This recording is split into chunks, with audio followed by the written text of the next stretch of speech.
14 বছরের তিলক মেহতা নিছকই কোনো স্কুল ছাত্র নয়, বরং রীতিমতো 100 কোটির সফল একজন ব্যবসার মালিক। তার মতো আর 5টা ছেলে যখন স্কুলের পড়ালেখা, খেলাধুলা বা মোবাইলে গেম খেলা নিয়ে ব্যস্ত, তখন সে কোট প্যান্ট টাই পরে রীতিমতো এক কোম্পানির সিইও। কোম্পানির নাম পেপার অ্যান্ড পার্সেল।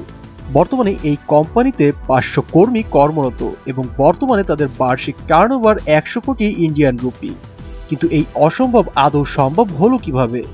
এটা জানতে হলে আমাদের পৌঁছাতে হবে মাত্র বছর 4 আগে। মুম্বাইয়ের বাসিন্দা তিলক তার এক আত্মীয়ের বাড়িতে বেড়াতে গিয়ে তার পাঠ্য বই ভুলে ফেলে আসে। এদিকে একদিন পরেই তার ওই বিষয়ে পরীক্ষা। সে তার বাবাকে বলে ওই বইটি তার ওই আত্মীয়ের বাড়ি থেকে নিয়ে আসতে, কিন্তু অফিস ফেরত ক্লান্ত বাবা মুম্বাইয়ের নামকরা ট্রাফিক জ্যাম ঠেলে যেতে নারাজ। তিলক তখন কুরিয়ার কোম্পানির খোঁজ করে যে একদিনে তাকে ওই বইটি এনে দিতে পারবে কিনা। কিন্তু একই শহরের ভিতরে একদিনে বই নিয়ে আসার মতো কুরিয়ার তো মেলেই না, উপরন্তু কেউ যদি এনে দেয় তার জন্য এক্সট্রা ডেলিভারি চার্জ লাগবে বলেও জানায়। আর এই ঘটনায় মাত্র 10 বছরের তিলককে বড্ড ভাবিয়ে তুলেছিল। সে তার ব্যবসায়ী বাবাকে বলে সে এমন একটা সরবরাহকারী সংস্থা খুলতে চায় যারা বড় কোনো শহরে চিঠি বা কোনো ছোট পার্সেল দিনে দিনেই পৌঁছে দেবে। কিন্তু তা কি করে সম্ভব যানজটে ভরা এই বৃহৎ শহরে? এদিকে মুম্বাই শহরের একটা বড় সংখ্যার লোক মানুষকে বাড়িতে বা অফিসে খাবার পৌঁছে দেয়, আর এরা লোকমুখে ডাব্বাওয়ালা নামে পরিচিত।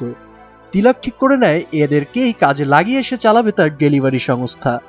এই সিদ্ধান্ত নিয়েই ছোট্ট তিলক তার পড়াশোনার মাঝেই শুরু করে কোম্পানি তৈরির কাজ, জনসংযোগ থেকে প্রজেক্ট প্ল্যানিং সবই।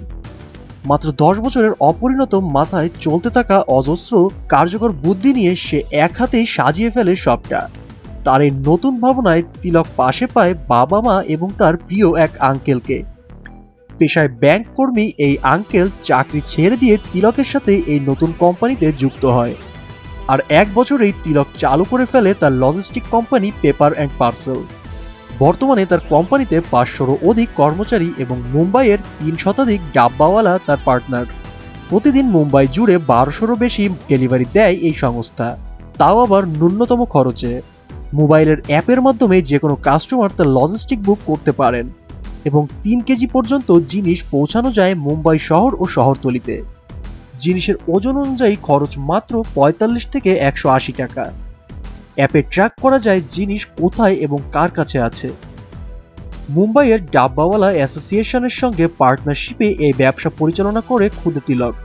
আর ওই সংস্থার মুখপাত্র সুভাষ তালেকার জানান, পেপার অ্যান্ড পার্সেলের সঙ্গে কাজ করে ডাব্বাওয়ালারা মাসে উপরই 10,000 টাকা পর্যন্ত রোজগার করছেন। বয়স যে সত্যিই কখনো কোনো কাজের পথে বাধা হতে পারে না তা আরও একবার প্রমাণ করে দিলেন খুদে তিলক মেহতা। নিজের স্থির লক্ষ্য ও সঠিক চেষ্টা থাকলে হয়তো অসম্ভব নয় আসলে কোনো কিছুই।